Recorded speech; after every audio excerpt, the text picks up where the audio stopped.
Welcome to Tree Talking Time, where we talk all things tree dogs, from the smallest feists to the largest hounds, treating squirrels to bears and everything in between. And from time to time, we might even run a little fast game.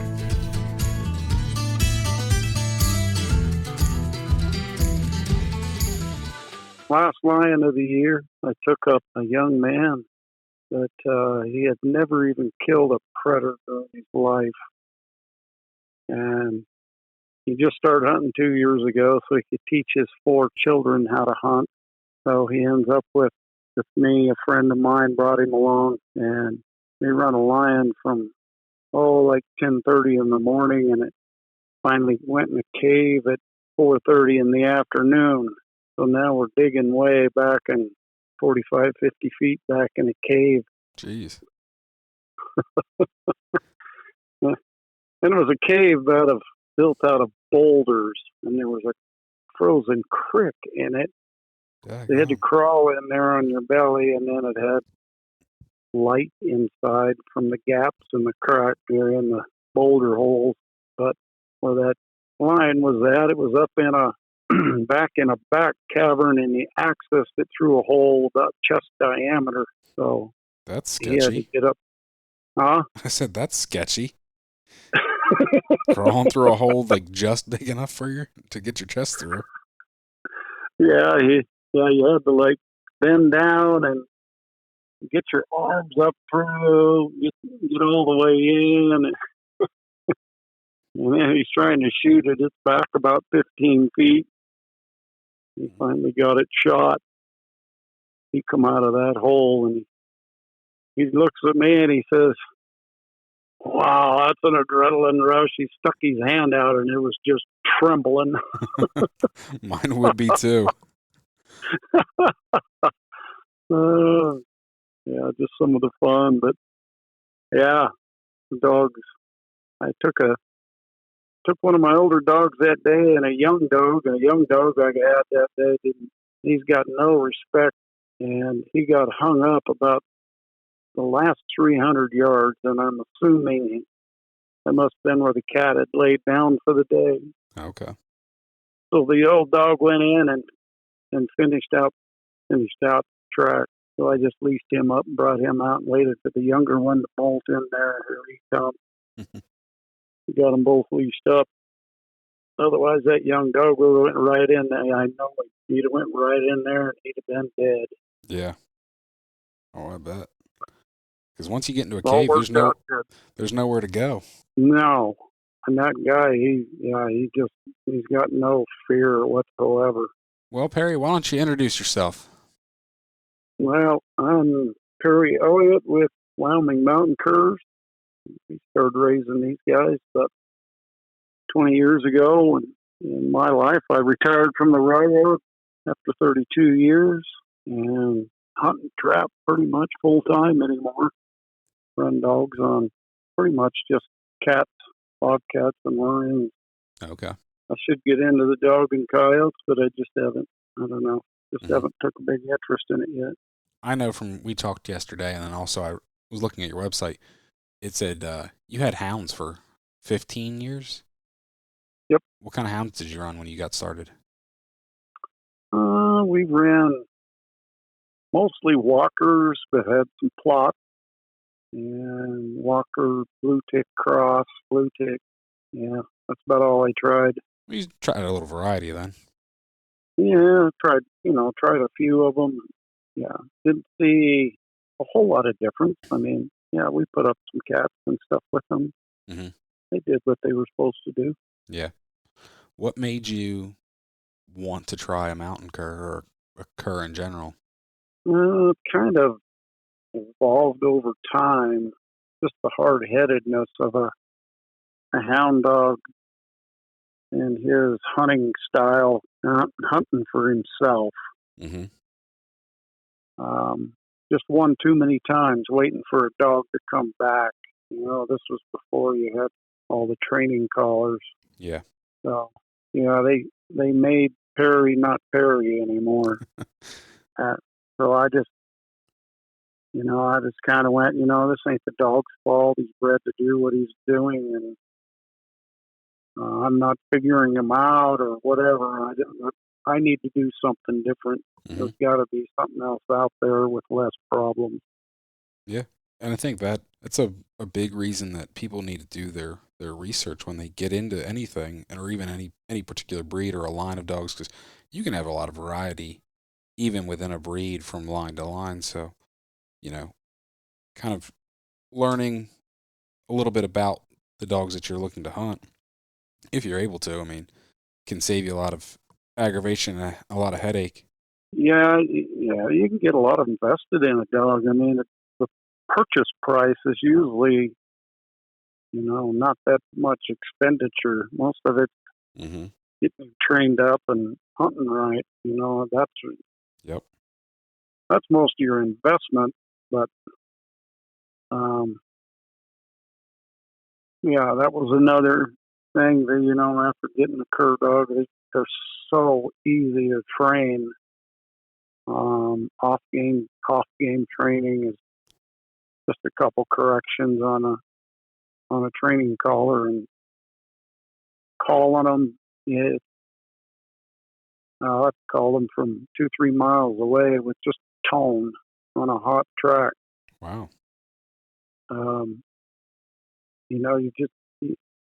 After you've run hounds for a number of years, you don't think there's anything like that out there. Yeah. But yeah, that's something. I talk to a lot of guys that call me about dogs. They want to know those kinds of things.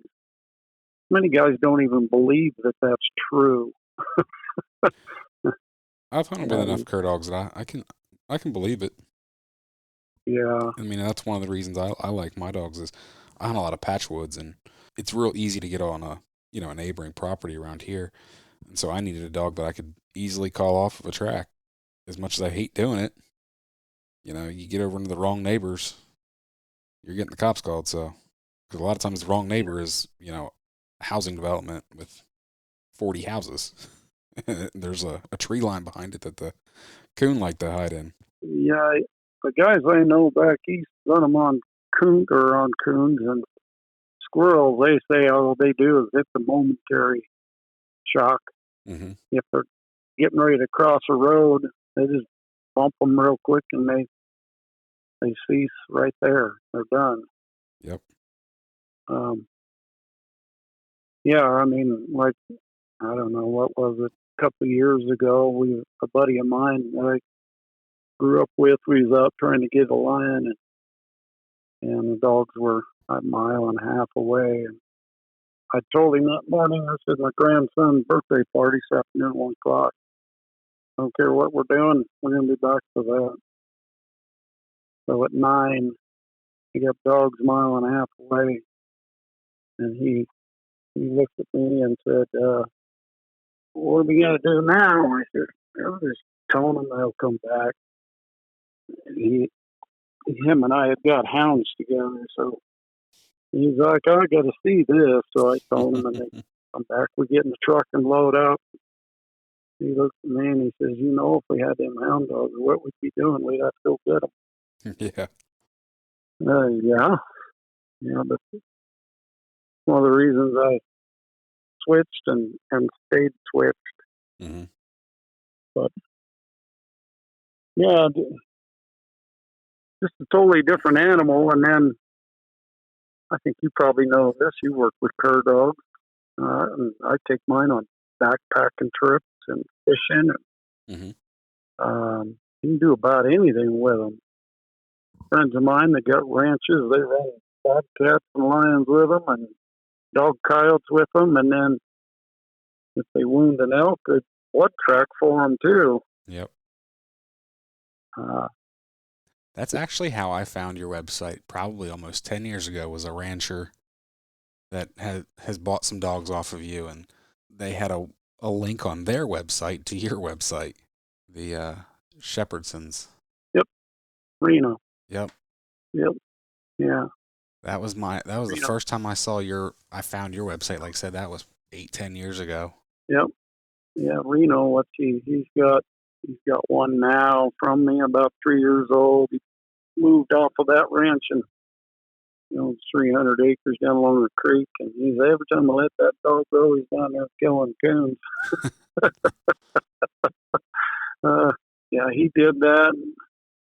Yeah, I sold some dogs to a guy down in Texas that he's got a big kennel full of all kinds of dogs, and he just called the other day wanting a third one.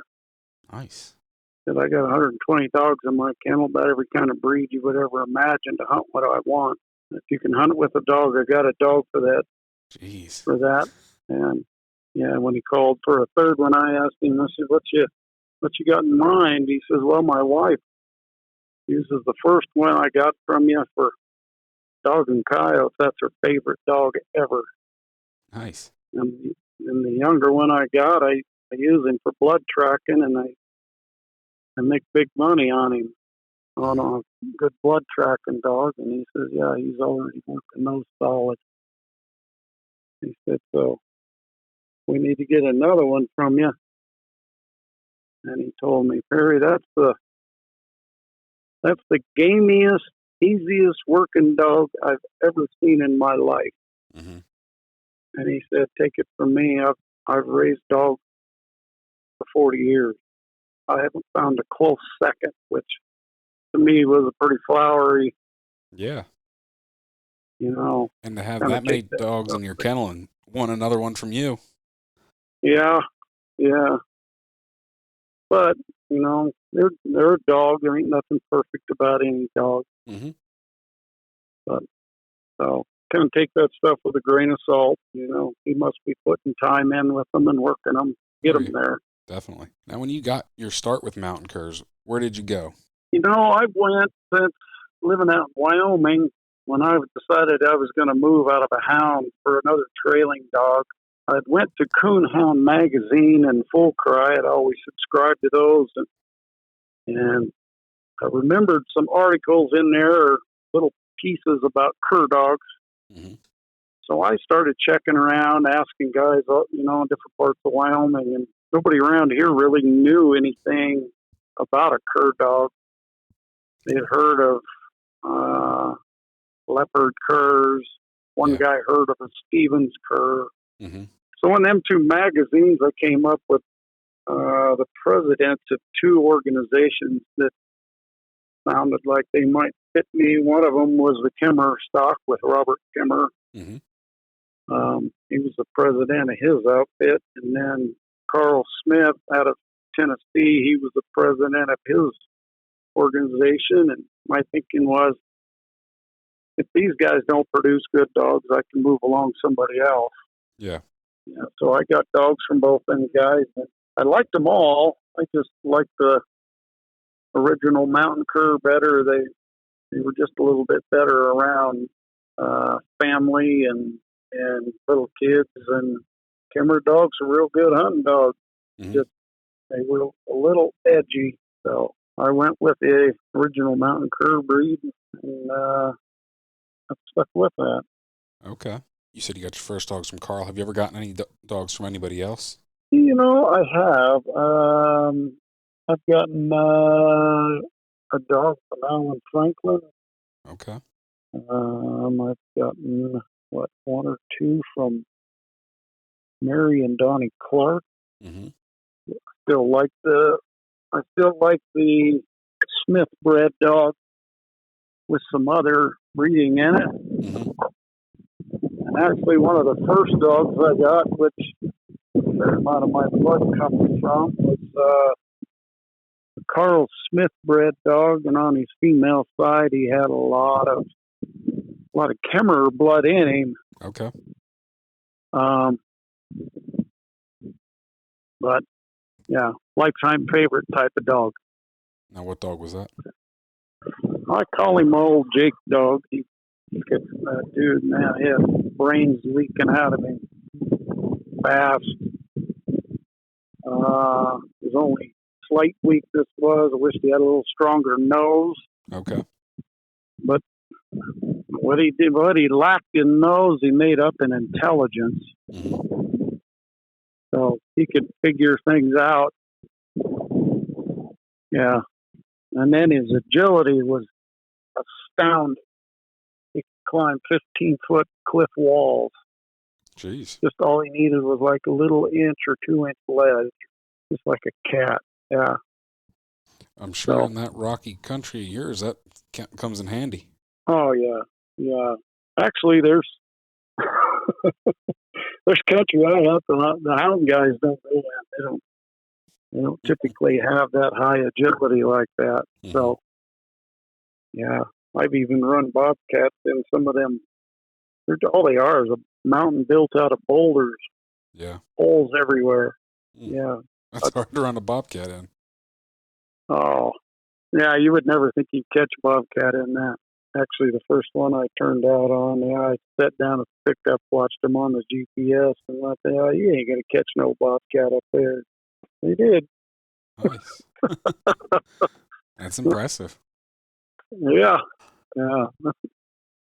And they go, well, stop for a few minutes, and then they'd keep moving. Then they'd move again and stop and then move again. And finally they stopped. You think, oh, what happened? You wouldn't think. That is impressive. Actually, that first one I treed in there, I sold that cat. And I don't know if anybody's going to believe it, but yeah, top lot bobcat, I sold it for $3,900. Ooh, very nice. Some Chinese guy at the auction bought him. That's pretty cool. Yeah, that kind of makes your day. I would bet. Yeah, and the year before, two of the cats, the dogs caught me. They were top lot cats. We got $2,800 a piece for two of those two. They kind of pay for themselves in my world. Mm-hmm. Yeah, if you can get prices like that. Yeah, I would imagine getting a handful of top lot cats. I mean, your cats are pretty good spotted then. Yeah, we just, most of that you have to live in an area where you have that kind of quality. I'm just blessed to just live in a place that has that. But then you have to, you have to know how to handle them after you get them. You can ruin a good cat like that if you don't know how to work them. Mm-hmm. Yeah, always finding something new. There you go. So you said you've been breeding these dogs for 20-ish years? Yep. How many dogs do you currently have? I got 12 right now. Okay, so you keep a decent kennel full. Yeah.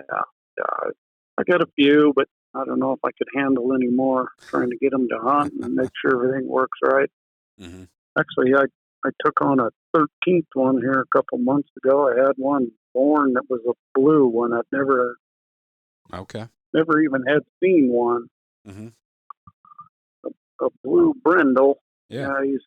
You've seen those? Oh, yeah. When I got involved with mountain curs, I hunted a lot of dogs that were heavy jukebox bred, or at least half kind of jukebox bred, which a lot of that blue dogs come from the jukebox breeding. Yeah, jukebox. Yeah, I think there's a Mary and Donnie Clark. Bubba shot the jukebox was a blue dog, I think. Yep. You know that dog too, don't you? Yeah. Donnie and Mary, they had quite a few jukebox bred dogs, if I remember correctly. Yep. So. Yeah, I don't think these guys. I don't think they have any jukebox bred in them, but yeah, what I'd run so far, I hadn't seen one pop out of the woodwork, but I had this one pop out. At 9 weeks old, he's already wanting to work the track. Nice. Yeah, kind of fun to watch. Mm-hmm.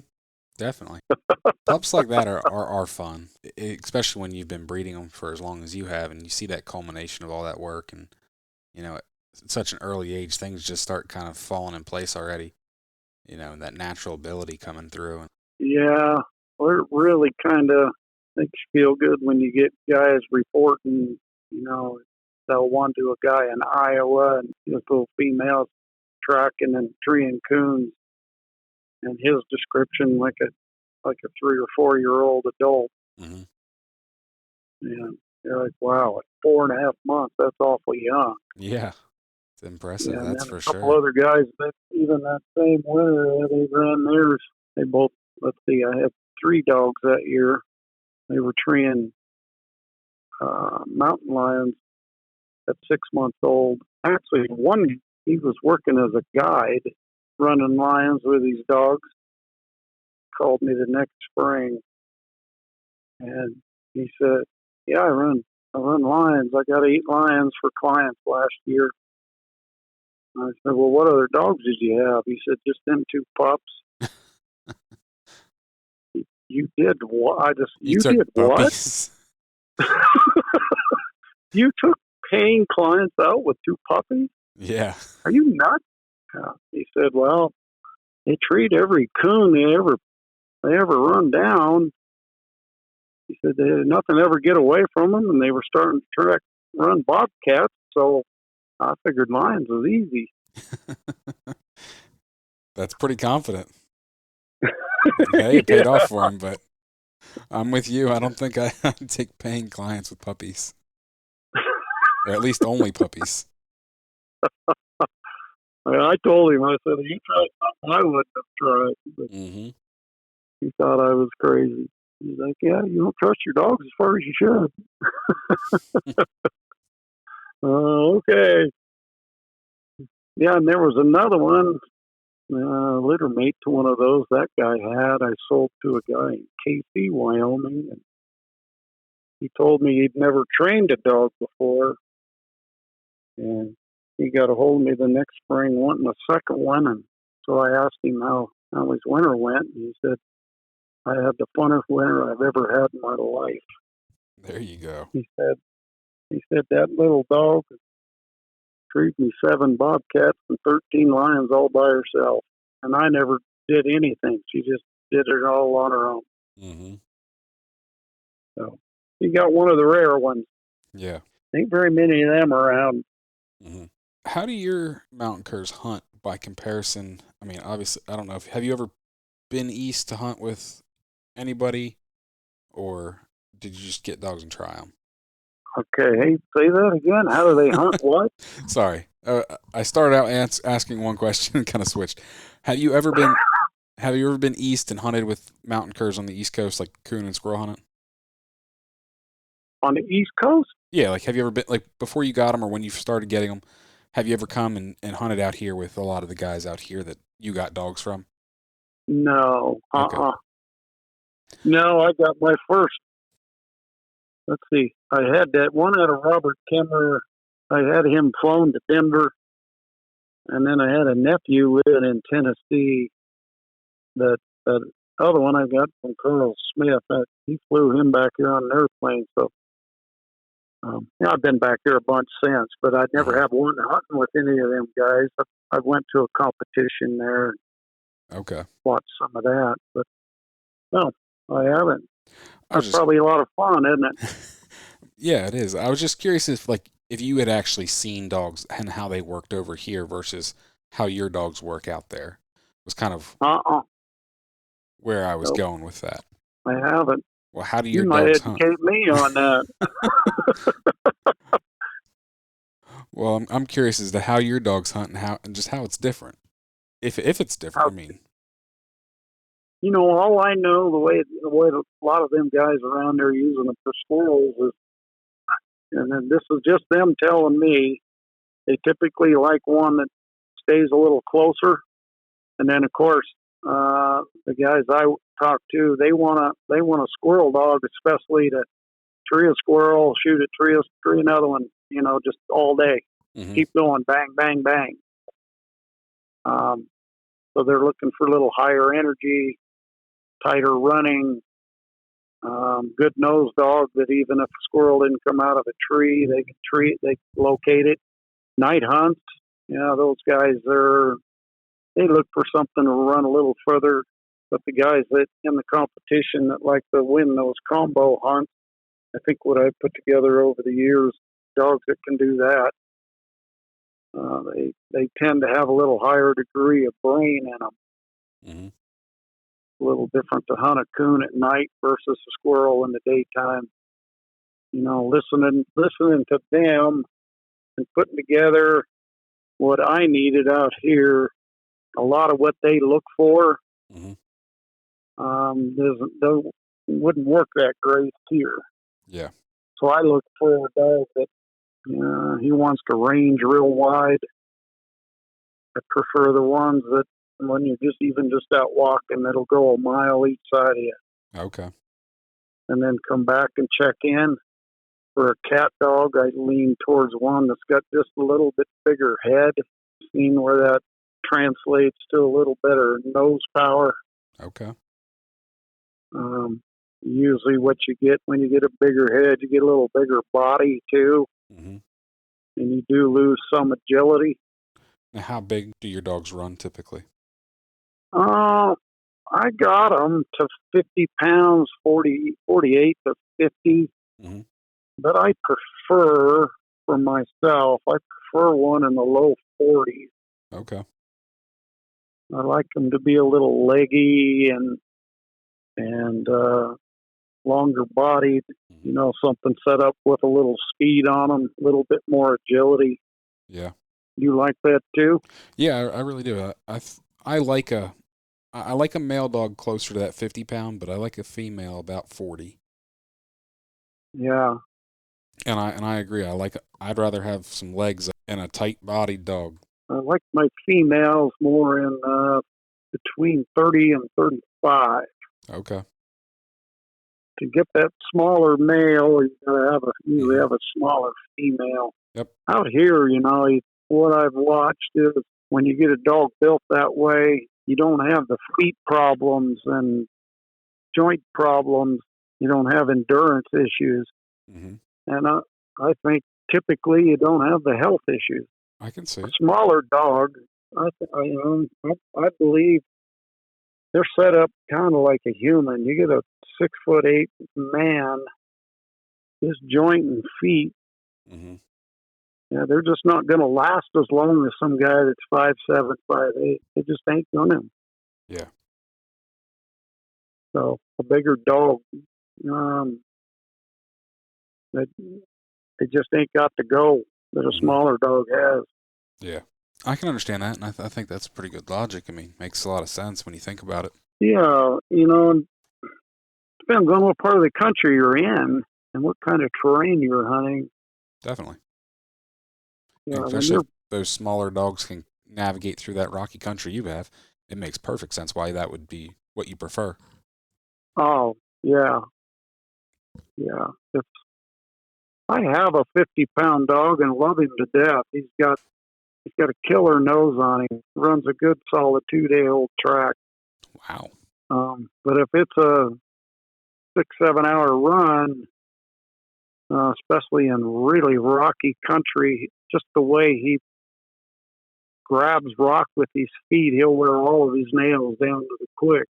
Now, he don't have blisters or anything, but the tips of his toes are sore.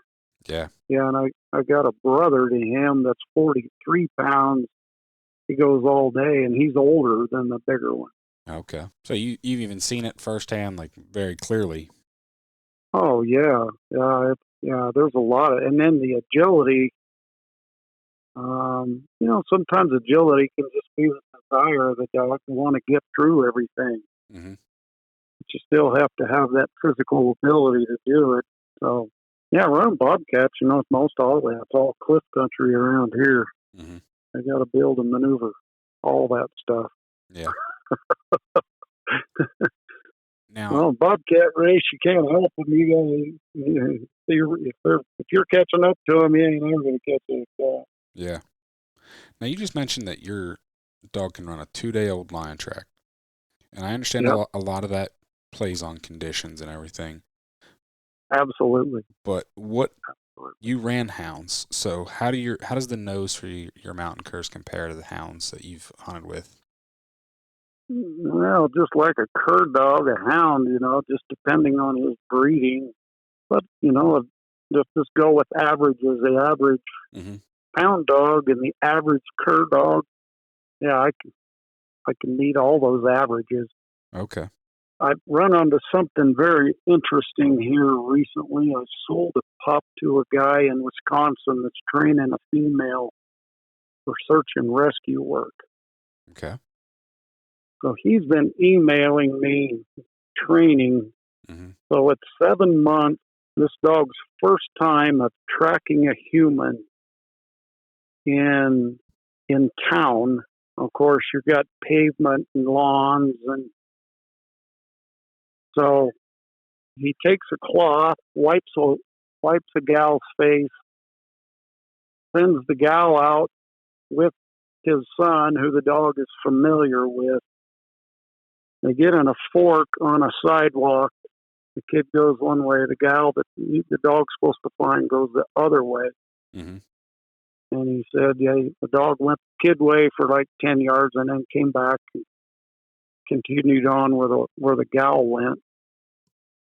And he told me, he says, when the dog got to a berm, it kind of kept coming back and sniffing the area like something was up, and then she would go down the trail a little ways and then come back to this berm. So then he said, then she finally turned around and worked the track out and found the gal. Nice. Well, he got to talking to that gal, and she said, yeah, about 3 hours ago, that berm would have been downwind of me. I was about 30 yards from it visiting with somebody, so I stood there for a while talking. Mm-hmm. So he was pretty impressed that dog, that scent would have hung up on that rock. Yeah. And that dog, as a 7-month-old puppy, picked that up, but then finished working up that track. That is impressive. Yeah. Something in the hunting world, I would never, you'd never know that even would happen. Yeah. Unfortunately, you don't get that kind of that feedback like you do with the search and rescue dog in your training. In my training? No, I'm saying like with the search and rescue training, you can actually ask the person what they did, so you get that feedback. Where when we're hunting wild animals, you don't get any sort of feedback like that. Yeah, it's crazy. And he emailed me one more time after that training. He went to like search and rescue where they have a bunch of certified dogs, mm-hmm. and they're training and working the certified dogs. Okay. And yeah, and again, this is in town, and they're around buildings and other people. And then he's like, I don't know why, but they made me go last with my 7-8-month-old puppy. Yeah. So he said we did the same thing, wiped a rag on a person's cheek, and put the rag in a plastic bag, stuck it in my pocket. And they ran the route, and then of course all these other dogs are running the route ahead of him, mm-hmm. and they're not only going out, they're coming back. So all that's polluting the track. Yeah, so he's like, he was in his mind, not being there. He said if that dog was trying to shortcut something, he would have just tracked one of the other dogs. Mm-hmm. But where everybody was zigzagging, coming back, and everybody took the same path to go back to wherever they came from. But he was saying that track went around the end of a building where the wind was blowing downwind.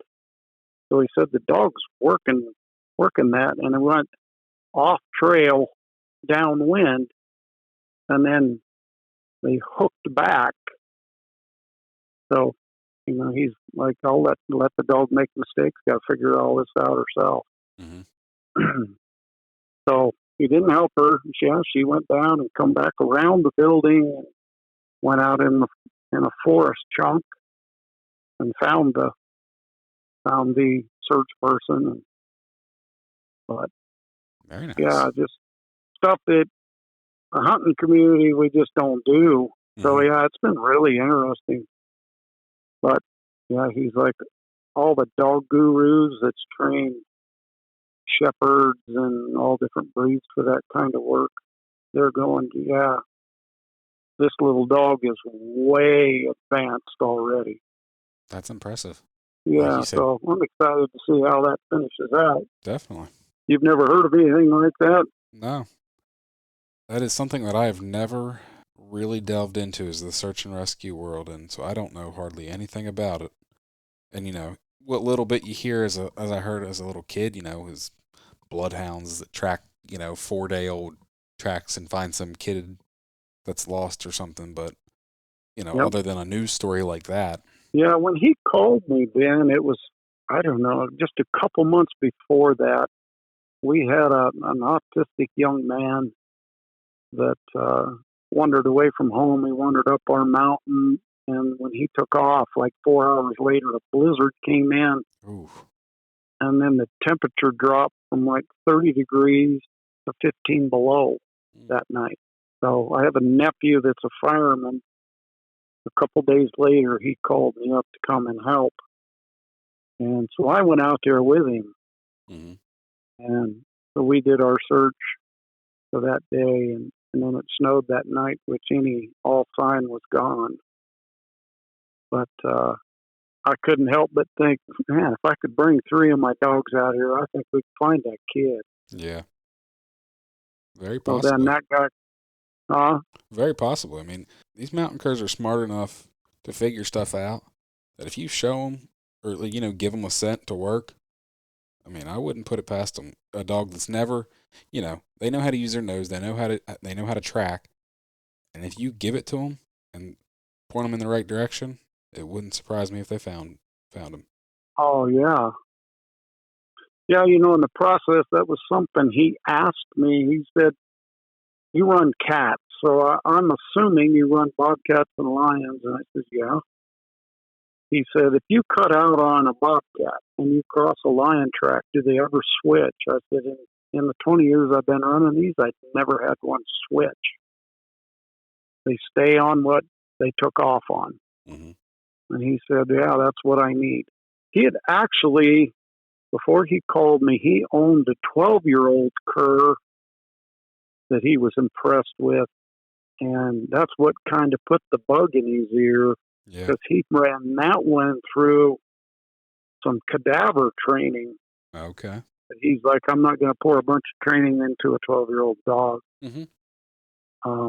But he said most cadaver dogs, what the dog has a problem with is the dead human smell. Most dogs will do everything they can to avoid that. He said the cur dog didn't bother it. So, yeah, just a whole nother world. I kept telling him, with the brains, I'll breed up the absolute smartest dog I can get you, and I'll put my real strong nosed dog breeding in there. Mm-hmm. And yeah, he's been impressed with the intelligence and the ability to smell stuff. So. Yep. And that's what's always stood out to me about the cur breeds is just their intelligence. Oh, I got to ask you, have you ever heard one that points bird? I can't say I've ever heard of one pointing. I mean, I've had mine flush, and not even that I've ever trained them to flush, but the one place I coon hunt, they stock it with pheasants, and the one female, she flushed one on accident, and then all of a sudden it was like, once she flushed it and she realized what happened, then she was on a mission, and she went and flushed that same bird a couple different times. And it was at night, like we were coon hunting, and it was funny is my buddy actually caught the pheasant because it was disoriented with being black, and it flies towards a light, so my buddy actually was able to catch the pheasant. Now they retrieve for you, right? I've never had one that would retrieve naturally, but I've never tried to have them do it. And yeah, I've got, not every one of mine does it, but most of them do. I don't know, you pick up a ball and throw a ball, they'll naturally go out there and, the first time, and they'll want to pick it up. Some of them will pick it up and bring it back, but they won't, they usually run around with it, kind of going, yeah, this is kind of cool, whatever this game is. Yeah. But I had a guy I sold a pup to 4 years ago. He called me a couple months ago. He'd lost his papers and was looking for my authorization with the register. Mm-hmm. And so I asked him, I said, how's that dog working for you? And so he's like, I countless coons for me, and I've caught some bobcats, and when I can get out west, he's a little further east. He said, yeah, I've run 8 or 10 lions with him. And he said, what he's picked up recently, he points birds. So I took a pause. I said, no, that's one I've never heard. You're going to tell me about this.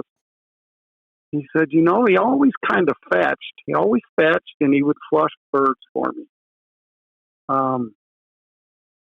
But he said he was watching my pointer. Mm-hmm. And he said he just imitated my pointer. He said now he cocks his tail up and pulls up his paw and points birds. Now that doesn't surprise me now. I haven't got a picture yet, but he's going to send me a picture this fall of his pointing cur. Mm-hmm. So, yeah, but now that you say that he hunted the dog with a pointer, it doesn't surprise me at all. That's where you're falling short in your training. You don't have a good example. Yep. They're pretty funny, I think. They'll about do anything. Yeah, they will. Yeah, I have to warn a lot of guys. Whatever you throw in the back of the truck with that dog, you'll start hunting that. Be careful what you throw back there. Yep. They're gamey as all get out. A friend of mine recently got a mountain cur female, and he's got a pointer, and he's like, that dog is the gamiest, most gritty dog I've ever hunted with. And he hunts poodle pointer, which is a German versatile breed that's very well bred, that's very gritty, and he's like, that cur is grittier and gamier than her or any other German versatile dog I've ever seen. And he's done some competing in NAVDA and stuff, and he's like, I've never seen anything compared to that little mountain cur female. Yeah. The history on them, all this, what we're talking about, makes sense. Mm-hmm. When they settled this country, that's what they had. That's what their survival was. A lot of what their survival was depending on. Oh, yeah. And that's one of the things I love about the different cur breeds is just, they were such a purpose-bred dog, and it wasn't for looks. It wasn't for anything. It was, those dogs put meat on the table. Yep. And it wasn't, they weren't bred like coon hounds that were, coon hounds. They were meat dogs. It was whatever. And, when I tell people what you throw in the back of the truck, like when I had my first one, he was, 4 or 5 years old, and I trapped bobcats and fox and coyotes and pine marten and all that stuff. But I'd never trapped a beaver, so I started trapping beaver, and I'm throwing them in the back of the truck. The next thing I know, he's baying away, barking on top of beaver huts, trying to dig them out, and river banks, and because he knew you wanted it. Oh, yeah. One day I was up checking beaver traps. A guy, the rancher, called me for nuisance trapping, and my wife was along with me, and we had, of course, had the dog with us. And that dog run down along the creek, and about 5 minutes later, he come back. He had a baby beaver in his mouth. Jeez. He come up, and he dropped it at my wife's feet, and looked up at her, and spun around and took off. Proud as you could be. Yeah. He's like, I got one here for you. I'll get another one. Yeah. And that desire to please, you just don't find that in a hound. And I think that's what makes mountain curs and a lot of your cur breeds just so much more, in my opinion, special, is they really do have that desire to please you. Where a good hound, like you said, they're bred to hunt. It's instinctive. They're hunting because that's what they're bred to do. Where these mountain curs, they're hunting because it's instinctive, but at the same point, they're hunting to please you. Yeah. That's hard to explain to an older houndsman. Is they fully get that a hound's hunting for themselves, but so their measure is, that's the way all dogs are. Mm-hmm. No, these guys totally hunt for you. Yep. That's why when you cut them out on a lion track and they cut 3 bobcat tracks, they don't take off on those. They're going to finish what you sent them to hunt. Mm-hmm. Same thing with the guy, a search and rescue guy. I want you to find this person. Yeah. That's what they got locked in their brain, and that's what they're going to do. So, yeah,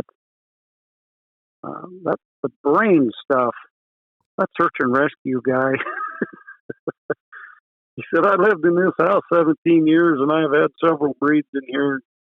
This cur dog figured out how to open my sliding glass door. Never had a dog do that. Can't imagine that's very easy for a dog to do it. Yeah. You've probably seen this. Gate latches. Mm-hmm. Have you seen them do that? I've seen a few dogs do that. I've even seen a few smart hounds figure gate latches out.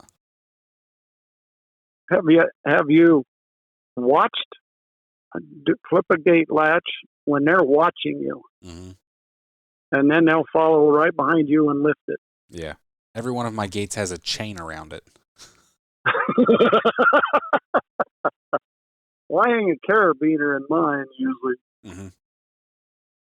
But I've had them do that. Watch you flip that latch and then, oh, I see what you did. Yep. The other day I had one, he watched me do that and he flipped it. And he's a smart aleck. I went over and hung the carabiner in there. And he watched me pinch it, obviously, because he jumped up there and was trying to bite the carabiner open. Too smart. Yeah, you're like, you got another intelligence level. I'm going to have to keep an eye on you, but mm-hmm. Yeah, but that's the cur dog world. Yes, it is. Now, one other quick question for you about your cur dogs running cats. Are they silent or do they open? Depends on the dog. Okay. It's about half and half. Mm-hmm. I say mine are silent to semi-silent. Okay. I've had them run 4 or 5 years totally silent, and then it's like the fun of it. They can't contain it anymore, so then they start making a little noise on track. Okay. You see that? No, I've never seen that. Yeah, and it could be the difference is a squirrel a lot of times pretty hard to see in a tree. Mm-hmm. But some of these lions, when they run silent, those lions, most of them lions, they're not in a substantial tree. They literally took the first tree they could even grab. Yeah. I've had them up trees where the trunk ain't no more than 4 or 5 inches in diameter. Mm-hmm. And the tree's all bent over. You got a lion hanging there about 8 feet up. Yep. That pulls a lot of excitement. Oh, yeah, definitely. So, yeah, and then when you get there, they're not going to stay there. They're going to go find another tree. So now you got the cat jumps out of the tree right in front of them, mm-hmm. And takes off, and they run right up to the tree. So, yep.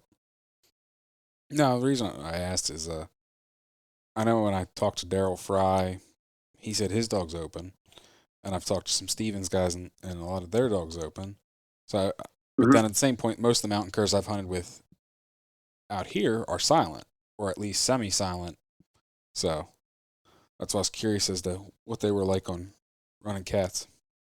I got right now my 3 oldest dogs. They're 10, going on 11, and 9, almost 10. Let's see, I got one that's been almost 11 and 2 almost 10. And out of those, one of them's pretty open on track. Another one is semi-open, and the other guy's still silent. Okay. My younger dogs, I have a couple 2-year-old males that are, one of them, he's semi-open, semi-silent, mm-hmm. and the other one's totally silent. At a tree, he'll bark about every 15, 20 seconds, but he's locked down. But that could all change the more stuff they see. Yeah. So the more experience they gain, mm-hmm. But that's been their nature so far. Okay. A couple of them females, my better females, they're totally silent. Yeah. I mean, even after you get them to tree or like last time I rock bedded one, had a couple females that wanted to get in that lion's face, and they were right on the edge of a cliff. I hollered up the cliff at them, get back. Well, they got back a little bit, but they just quit barking even, so they didn't think I knew where they were.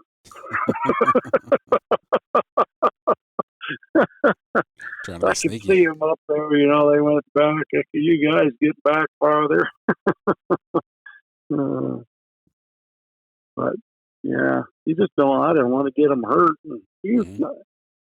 Honestly, I've had one 11-month-old pup get bit across the top of the head, and that was his first lion. He ran in under a tree, and a cat was wounded and grabbed him by the tail.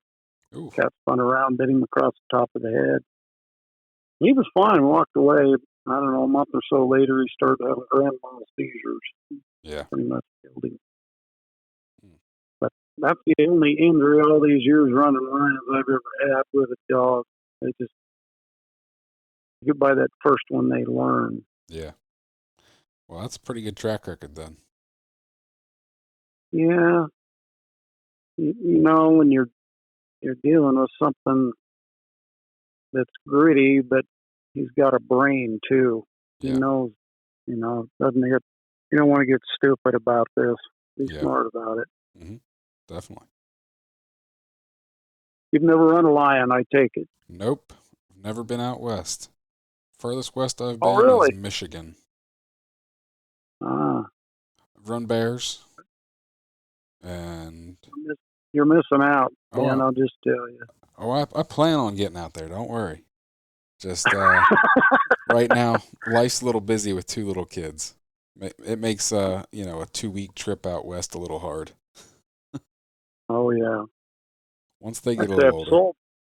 I've sold 3 or 4 dogs over into Minnesota. Those guys they come over into Montana hunting lions pretty regular. Okay. Have you ever sold a dog to somebody for a bear? Oh yeah. Now, how do they do on bear? Yeah, I got guys in Canada running bears. Well, there was a guy.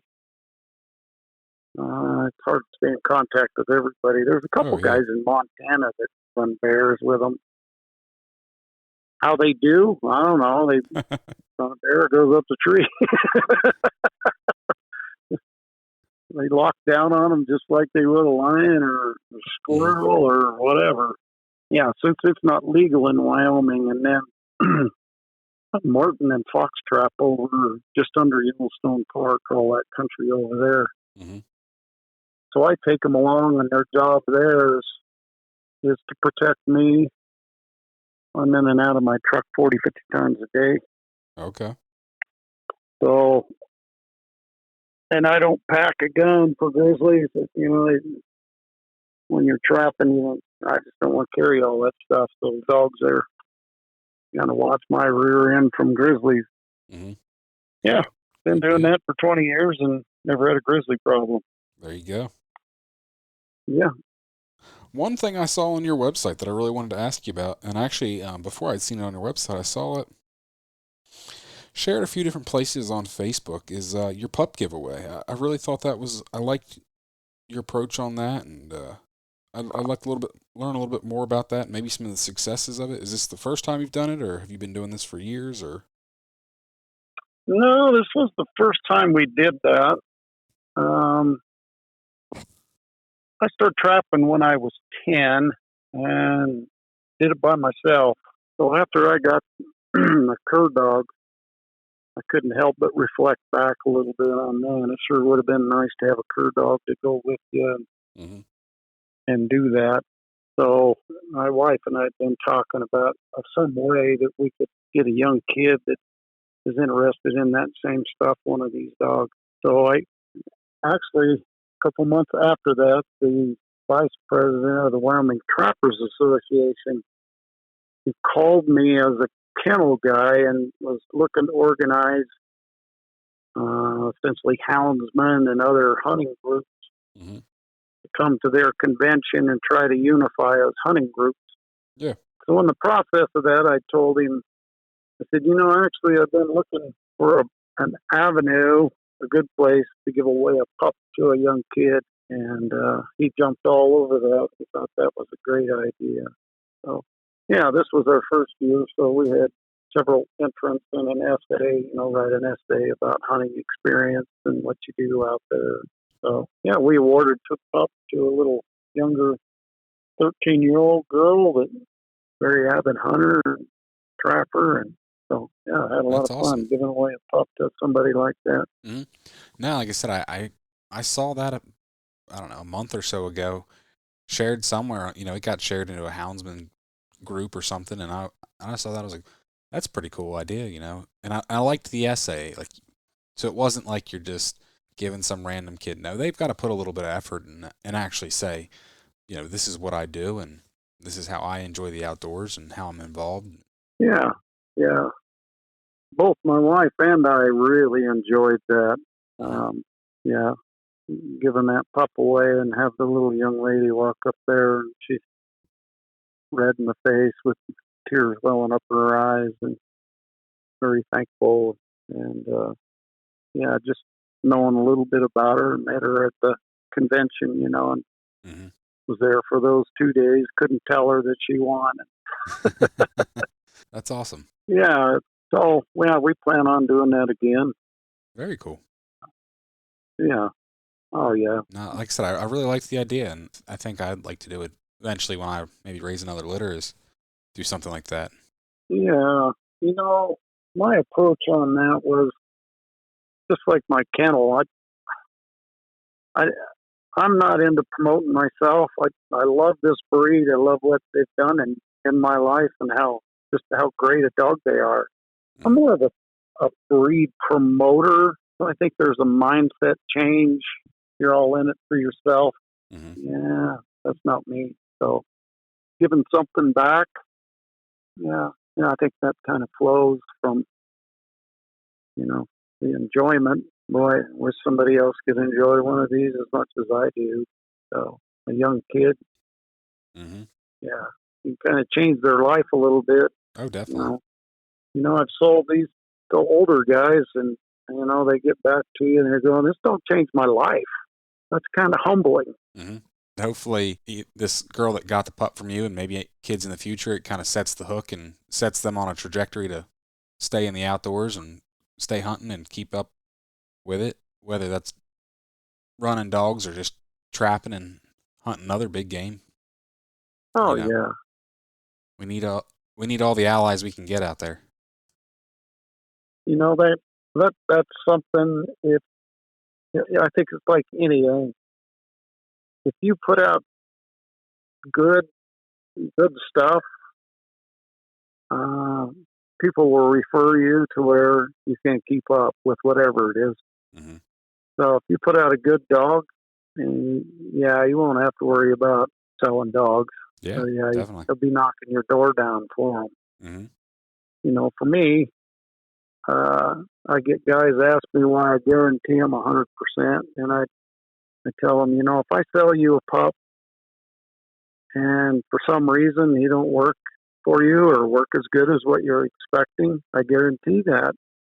So if you leave here and I don't guarantee it, you're the only one that's taking on any risk with that dog. And I don't believe in that. So I'll share in the risk with you for some reason. If you don't work out, you bring him back or give your money back or get you another pup, whatever you want to do. Yeah, over the years I've done this, I've got one pup back, but there was something neurological, and the guy had to put him down. It wasn't that he wouldn't hunt. So it's not bad. Yeah. So it kind of speaks for itself to me, anyway. Yeah. Do I expect sometime to get one back because he won't hunt? Well, the odds are, yeah, you will. There's no perfect bred dog. It's not possible. Yeah, unfortunately. If somebody had figured that out, they'd be pretty well off because we'd all be going to them. Yeah, and you know this. You're a hunting guy. So much of your dog is what you put in them. Oh, yeah. You can have the best hunting dog in the world, but if you take him out 2 weekends a year, The best you're going to have is an average dog. Mm-hmm.